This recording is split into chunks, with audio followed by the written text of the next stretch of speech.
ममता बनर्जी के दिन आजकल ठीक नहीं चल रहे हैं। कांग्रेस से अब ठीक नहीं था, इसलिए उन्होंने गठबंधन तोड़ दिया, लेकिन खुद उनकी पार्टी में सब कुछ ठीक ठाक नहीं चल रहा। पार्टी के हाई प्रोफाइल सांसद मिमी चक्रवर्ती ने समय से पहले लोकसभा सांसद से इस्तीफा ममता बनर्जी को सौंप दिया है। कोलकाता में ममता से मिलने मिमी चक्रवर्ती विधानसभा गई थी। उन्होंने ममता से कहा कि politics not my cup of T. कहा जा रहा है कि मिमी चक्रवर्ती अपने चुनाव क्षेत्र जादवपुर में तृणमूल नेताओं की हरकतों से परेशान थी। पिछले हफ्ते मिमी चक्रवर्ती जैसा झटका घायल के सांसद और बांग्ला फिल्मी में देव के नाम से चर्चित दीपक अधिकारी ने भी दिया था। उन्होंने संसद की सदस्यता छोड़ने से पहले चुनाव क्षेत्र की कई समितियों से इस्तीफा दे दिया। बाद में ममता और अभिषेक बनर्जी से मिलने के बाद उनका टिकट दोबारा कंफर्म हो गया। दीपक अधिकारी के इस्तीफे पर बंगाल बीजेपी ने कहा था कि ये तो बस ट्रेलर है। आशंका ये जताई जा रही है कि कहीं तृणमूल कांग्रेस के सांसद बीजेपी के इशारे पर तो चुनाव से पहले इस्तीफा नहीं दे रहे, और ये भी सवाल भी उठ रहा है। ममता बनर्जी ने 2019 चुनाव जीतने के लिए कई हाई प्रोफाइल सेलिब्रिटी को पार्टी में लाकर लोकसभा का चुनाव लड़ाया था। नुसरत जहां, महुआ मोइत्रा के साथ मिमी चक्रवर्ती भी उन्हीं में से एक थी। मिमी चक्रवर्ती करियर पॉलिटिशियन नहीं रही हैं, वो बांग्ला फिल्मों की एक्ट्रेस हैं जो ममता के कहने पर राजनीति में आई और चुनाव जीतकर संसद पहुंच गई। फिल्मों की चमक दमक भरी दुनिया से आने के कारण नुसरत जहां और मिमी चक्रवर्ती को ग्लैमरस सांसद भी कहा जाता रहा है।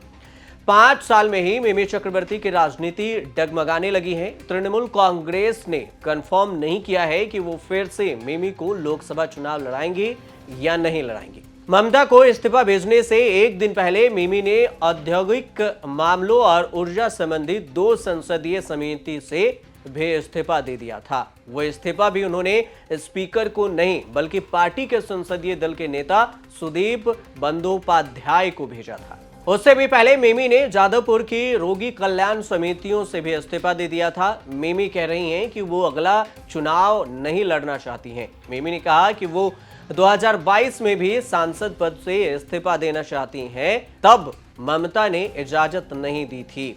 वैसे भी ये कंफर्म नहीं है कि उनको टिकट मिलेगा ही या फिर नहीं।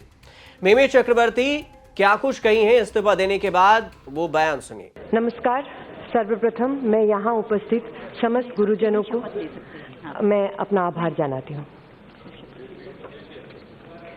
আমি শ্রীমতী মিমি চক্রবর্তী লোকসভার সদস্য নির্বাচিত হইয়া ঈশ্বরের নামে শপথ করিতেছি যে আমি বিধি দ্বারা প্রতিষ্ঠিত ভারতের সংবিধানের প্রতি প্রকৃত বিশ্বাস ও অনুগত্য পোষণ করিব। আমি ভারতের সর্ববহুমত্ব ও সংহতি রক্ষা করিয়া চলিব এবং যে কর্তব্য ভার আমি গ্রহণ করিতে চলিয়াছি তাহা আমি বিশ্বস্তভাবে নির্বাহ করিব। जय बांग्ला, जय भारत, वंदे मातरम। 2019 में जब ममता ने जलपाईगुड़ी की मिमी चक्रवर्ती को चुना था तब उनकी उम्र सिर्फ 30 साल थी। अब 35 की है मिमी। ममता ने लोकसभा सीट चुनी थी। कभी उसी सीट से ममता बनर्जी का राजनीतिक करियर भी शुरू हुआ था। 1984 में इंदिरा गांधी की हत्या के बाद हुए लोकसभा चुनाव में ममता बनर्जी ने अपने पहले चुनाव में जादवपुर से सीपीएम के धाकड़ नेता सोमनाथ चटर्जी को हराकर नेशनल सेंसेशन मचाया था। हालांकि दोबारा वो कभी जादवपुर से चुनाव नहीं लड़ सकी। हो सकता है कि मिमी चक्रवर्ती को टिकट कटने का डर हो। 2009 से जादवपुर की सीट तृणमूल कांग्रेस जीत रही है, लेकिन ममता ने कभी भी सांसद को दोबारा चुनाव लड़ने नहीं भेजा।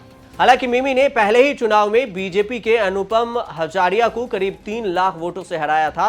संसद में मिमी चक्रवर्ती की चर्चा बहुत रही, लेकिन हाजिरी बहुत कम रही है। बेहद समान परफॉर्मेंस वाले सांसदों में से एक है मिमी। अटेंडेंस सिर्फ 21% रही है।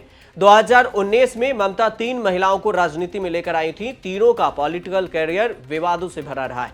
महुआ मोइत्रा की लोकसभा की सदस्यता पैसे लेकर संसद में सवाल पूछने के आरोप पर जा चुकी हैं। नुसरत जहां निजी जिंदगी के विवादों के कारण चर्चा में रहीं, अब मिमी चक्रवर्ती पहली बार के बाद ही सरेंडर मोड में खड़ी नजर आ रही है और कह चुकी हैं कि अब वो अगले चुनाव नहीं लड़ेंगी। ये पहले टर्म ही है, 5 साल में ही शायद मिमी चक्रवर्ती जो ममता की पार्टी टीएमसी से शायद ऊब चुकी। आप देखते रहिए न्यूज़ तक।